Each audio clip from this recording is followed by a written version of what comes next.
The Tom Woods Show, episode 901. Prepare to set fire to the index card of allowable opinion.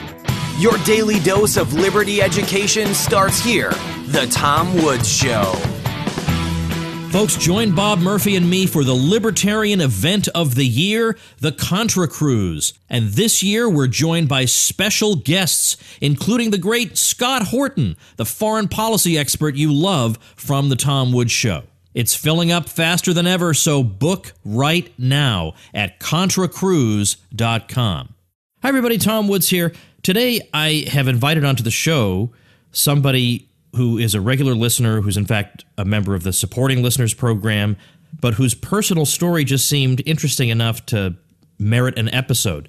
He started telling us about it in the secret Facebook group that I have for the Supporting Listeners, and I thought, that's a definite. We got to talk about this.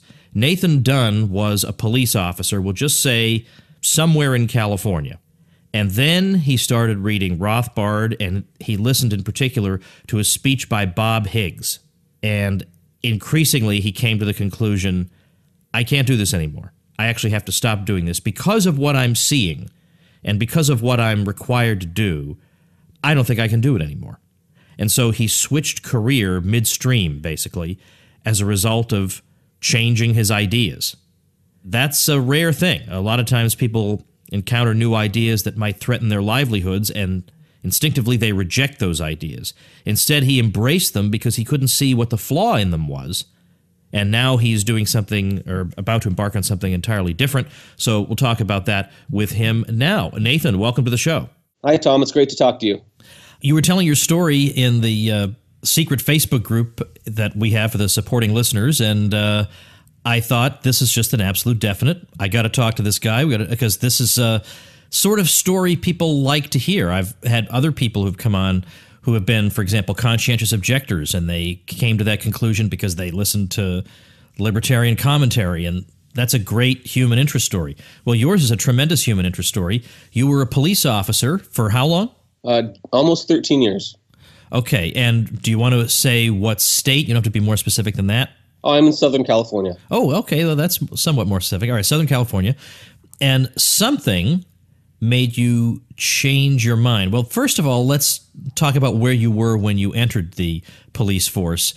Did you have any strong ideological commitments when you became a police officer? And what did you envision yourself as doing in becoming a police officer, like making the world a better place, that sort of thing? Well, I don't think I had any political leanings whatsoever. I guess you could consider me maybe a mild Republican in some ways, but I mean, I just steered away from politics as much as I could, and I didn't know very much about it. In terms of why I became a police officer, I ask myself that all the time. I think that I wanted something that was both physical and mental. And I originally had wanted to be in the FBI, but I didn't want to. I wanted to have a family one day, and so I thought being a police officer would be a better fit. Okay, so you did that, and you went on without incident for quite a number of years.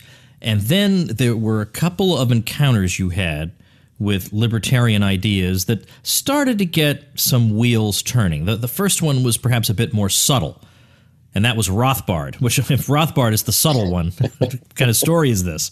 That's right. It was actually one of Rothbard's economic works, so it wasn't quite into his hardcore stuff yet, I think. But I just wanted to know more about finances. I figured it's time to grow up and learn the difference between a stock and a bond, and everything that I was learning just didn't seem to make sense, so I kept wanting to get more and more fundamental. And I finally asked the question, what is money? And I found Rothbard's book, What Has Government Done to Our Money? And I read that, and I said, yes, this is absolutely true. And I started to question, well, if they're doing this to money, what other things are they doing this to? And I started looking more into things, and I went along like that, learning more and more for probably 2 more years, listening to lectures of Mises University in the car or whatnot, and things started to change for me. Yeah, I actually note here in the notes, you write, the way I did police work changed. Can you elaborate on that? What does that mean? Sure. Well, when I first read that book, I actually was up being special detailed to our narcotics detail. I was there for the better part of a year doing a task force with the DEA. And And right away, the first implication that spun out from understanding libertarianism was the absurdity of the drug war, and just it couldn't be justified in any way. And the question I always asked was always, is this legal? And I never really asked the libertarian question, which is, is this justified? Is this force justified? Not legal, justified. And I realized that the drug war doesn't stand up at all. So I left almost immediately. Narco. I went to my supervisor and I told her that this just isn't my personality, was my words. And so I went back to patrol.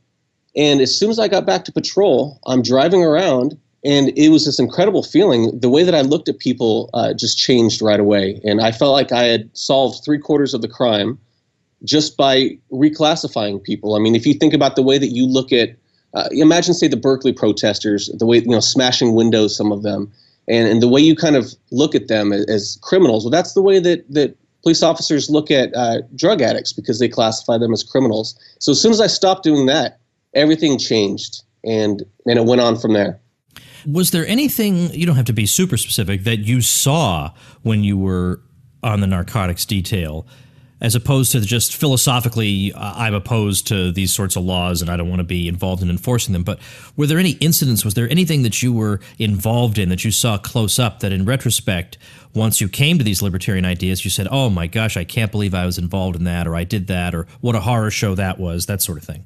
Yes, I gotta say, the detectives on my department were actually really good. It was when we teamed up with the DEA that I actually saw the stark difference, and the amount of money that the DEA just throws around, and just how much they really didn't end up caring about what was going on, and it was just kind of a fun game to them. It was that was really bothersome. That, and I found out that we had somebody on the team that was asset forfeiture. And I learned what that was, and that just seemed insane to me, that they're trying to figure out, how they can best, they looked at it as recovering their money from all the work they're doing the drug busts. And so that seemed a little strange to me. And now looking back, I'm not so embarrassed about particular incidents, just how willing I was to go along with everything and not question anything is what I think I'm most mortified about. All right, so then something happens, October 2013. You're on patrol, and you're listening to, I presume, another Mises University talk, and this one by Bob Higgs? That's right. And to better explain that, I'll have to go back. Is after a couple years of being on the police department, I started to question just a couple things about whether this was the right fit for me. It's not exactly what's on the brochure, right? And so I went to a seminar put on by a very popular speaker in the military and police circles. And he explained to us the taxonomy of the sheep, wolves, and the sheepdog. Maybe you've heard this. And how 98% of people are just peaceful sheep who just want to go about their lives. But there's this 1% of wolves that want to prey on the sheep. But luckily, you military and police officers, you are the sheepdogs, and you protect the sheep from the wolves. And the sheep might not like you very often, but they really do need you. And so that kind of patched me up and kept me going for, I guess, another 6 years or so, until I'm driving around that day in October 2013, and I hear that speech by Dr. Higgs.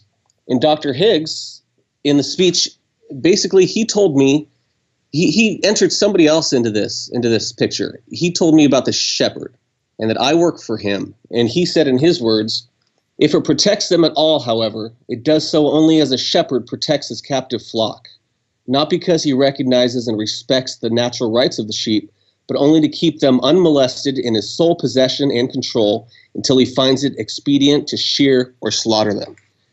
And that hit me really hard, because it just shattered everything that I'd been going on for a number of years. And I remember I pulled over the car, and I just had to kind of collect myself and let everything spin out and resettle. And I remember going home that night and telling my wife that I wanted to leave. Yeah. Now things get pretty interesting indeed. Were you at any time, if not tormented, then at least presented with the counterclaim that maybe, now that you know as much as you do, it might in fact be better for you to stay, because it's better for the public to have you as a police officer than some schmo who has never been exposed to any of this stuff? I felt tormented the entire time, to tell you the truth. And the reason I remember the date so well is it was a month before I was to be married. And this idea that I was going to go home and tell my wife, I don't have anything else lined up, but I want to quit my job. So that was a little unsettling. But we ended up talking, and she ended up being very supportive and told me, hey, listen, people leave their jobs all the time. If you want to leave, you can. Let's just line something else up first. And so that's what I ended up doing. And during that time, I thought about it. I'm like, well, maybe it would be better if I stay. Maybe it'd be better for me, better for the family, but also maybe better for the world, in some really small way. The fact that, this neighborhood has me, and I'm not going to end up stopping people, having the attitude of, hey, let's stop 10 people. Maybe I'll find something good in there. And so, yeah, I went back and forth, and I've got friends on the department, and I have officers that I really respect, and they're doing some great work in some, specialized area. And I thought, hey, maybe I could find a place for me where I can feel good about things and get some work done. On the free market, we would have some kind of security services, which in fact we already have. I'm pretty sure a majority of security is actually provided privately by different security companies and so on. So there's nothing wrong per se with security. It's the government's perversion of it. It's the victimless crimes. It's all that. But I'm just thinking out loud here whether a police officer would have enough discretion, given that there's no oversight day to day. There's nobody following him in his car. There's nobody watching what he does. Could you not turn a blind eye to victimless crimes and instead just be the police officer who breaks up fights and protects the weak and does things like that? Well, that's what I tried to do for about 2-3 years. And in a way, it makes it actually more difficult in some ways, because you not only have the very real dangers of the street, but now you do have to worry about the rules and the regulations and the law, and the fact that you are not covered if you don't follow their rules. For instance, the rules regarding domestic violence, the mandatory arrests involved there, or the notifications to certain agencies like Department of Child Services and whatnot. So it's playing a bit of a risky game. But the discretion is a really good thing. If all the laws and and I'm counting the legislation in there too, if all those were actually enforced, life would be intolerable for us.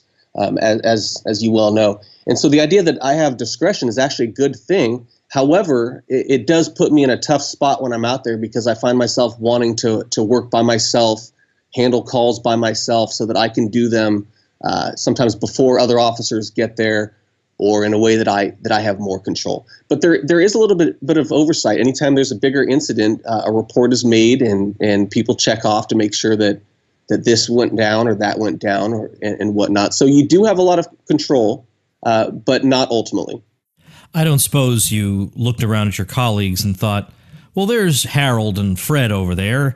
I could confide in them about the ideas going through my mind. Right. And that's the thing is I know a lot of people listening to this. I think I want them to understand that the police officers, the way they think about things is very similar to the way that regular people think about things. If there's a problem, in society, the way we solve it is we pass a law. And I guess if you were to ask me the way that I thought back then, that's what I would have thought. And maybe the way I would have put it was, breaking the law is bad, following the law is good, enforcing the law is double plus good, I guess. And so what happens is, any other way of looking at it just seems kind of strange. Ethics and legality seem to be tied up, and if you don't want to follow the law, if you don't want to do what the police are doing, then that makes you bad somehow. And that's not people don't want to have those types of conversations. They just want to come to work every day, do their thing, feel good about it, and go home. So I wasn't exactly looking to confide in very many people. That, and I'm also, I think, a little sensitive about being officious, which seems to be one of my peeves with police officers in the first place. So I basically just kept my cards close to my chest as I did my work. So how did you go in and announce that you were leaving? Just very straightforward? No, not at all. It didn't end up coming to that. I guess I stayed a little too long. I was hurt on the job, making a good arrest, but I ended up tearing out my shoulder and having 2 surgeries, some physical therapy over the course of 2 years. And during that time, I had started preparing for another career, the injury actually made me have to go towards in another direction. So what ended up happening is I waited and I was medically retired at the very end. Okay, all right. So there wasn't even a temptation to go in and give them a 2-minute libertarian soliloquy or anything. No, I don't think I ever would have. No, it's just that some of my people I think would. So I was just wondering. I think some of them would. That's right, and I was prepared for it the entire time. And I think the walls of my shower have heard me explain it. How many times? Sure, I bet. Exactly how I'm going to leave, but it ended up not coming to that, and certain things you don't end up controlling, and the way it worked out is the way it worked out. But thankfully, if it weren't for me getting hurt and going down that path, I never would have gone down the direction that I'm going down now. Yeah, let's talk about that, because there is a certain Tom Woods Show link here in the direction you wound up taking. That's right. So I was listening to a show. This is during the time that I was out with my injury, and I listened to an episode that had an advertisement for Code School. And I know nothing about coding, decent with computers, but I decided to go check them out. And I absolutely loved it. It was incredible. I was so excited about how much I enjoyed this, and I just kept going down that path. And now I've actually been accepted to Hack Reactor, and I start in less than a week. All right. First of all, can you just tell people what coding is? They might not know. Oh, yeah, absolutely. What I'm doing, the type of coding I'm doing is I want to do web development. So basically writing the code for websites and web applications and things of that nature. But coding, I guess, is a lot broader. It's basically writing the instructions to a computer. And it's true. I promoted Code School for a while. I don't promote them anymore, not because they're bad or anything. I just don't do it anymore. But I got a lot of people who gave me great feedback. They were really glad to have heard about it. So that always made me happy. I'm glad that it really has transformed your life. Hack Reactor is something that I've just mentioned in passing, not really as an ad, but just as something I've been interested in ever since I found out about it. And this is another. I mean, the police part of your story is, of course, the main part. But man, Hack Reactor is also very, very interesting. Explain exactly what that is and how intense it is. Well, I did hear you mention it, not by name, one time in your show, and I thought to myself, oh, I'd love to do that, but I don't think I could ever get that far. But I worked as hard as I could, and I ended up getting into Hack Reactor, which is it's a coding boot camp. And the way that you were talking about it was exactly right, is an alternative to going to, say, college or in trying to learn computer science.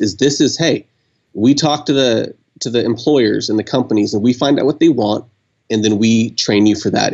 You can think of it as a trade school for computer coding, and it's very competitive. And there's an admissions test. I want to say acceptance rates are in the single digits, and you have 3 chances to get in. But if you do get in and you get through it, then you can come away with a pretty good paying job. Yeah, exactly. If you go to hackreactor.com, and again, I'm just telling you about it.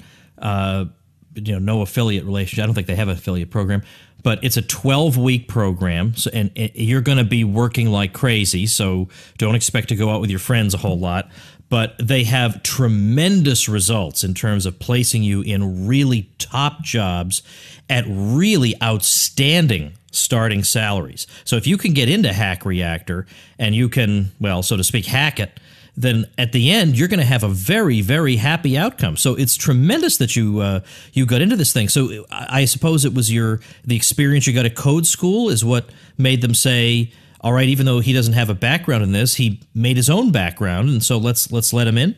Well, I wish. No, I started with Code School. I moved on to the other number of companies out there that are giving lessons. I watched YouTube videos. I listened to lectures.